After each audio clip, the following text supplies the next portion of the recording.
येथील साधुराम गार्डन येथे काल मंगळवारी 30 डिसेंबर 2025 रोजी आयोजित करण्यात आलेला स्नेह मेळावा व स्नेह भोजनाचा कार्यक्रम अत्यंत उत्साहात आणि आनंदी वातावरणात पार पडला। तुषार साने मित्र परिवाराच्या वतीनं आयोजित या कार्यक्रमाला नातेवाईक मित्रमंडळी व आतिष्ठांची मोठी संख्येने उपस्थिती लाभली। नातेसंबंध अधिक दृढ करणे, स्नेह आणि आपुलकी वाढवणे हा या मेळाव्याचा मुख्य उद्देश होता। कार्यक्रमादरम्यान उपस्थितांनी मनमोकळ्या गप्पा, आठवणींची उजळणी आणि आपुलकीच्या संवादातून आनंद साजरा केला। यानंतर आयोजित करण्यात आलेल्या स्नेहभोजनाचा सर्वांनी मनसोक्त आस्वाद घेतला। कार्यक्रमादरम्यान आपुलकी, एकोपा आणि आनंदाचं वातावरण अनुभवायला मिळालं। कार्यक्रम यशस्वीरित्या पार पाडण्यासाठी उपस्थित सर्व मान्यवरांचे, नातेवाईकांचे व मित्रमंडळींचे आयोजकांनी आभार मानले।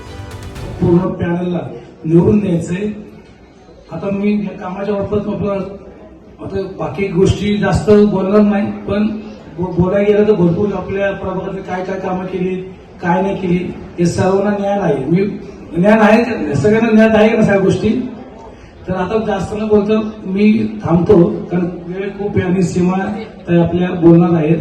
तर मी तुमच्या पुढील आशीर्वाद असाच पाठिंबा 15 तारखेपर्यंत राहू द्या आणि एवढं बोलतो। आणि हा आपलं चिन्ह काय आहे? जोरात जोरात। ठीक आहे, एक मिनिट। धन्यवाद। जय हिंद, जय महाराष्ट्र।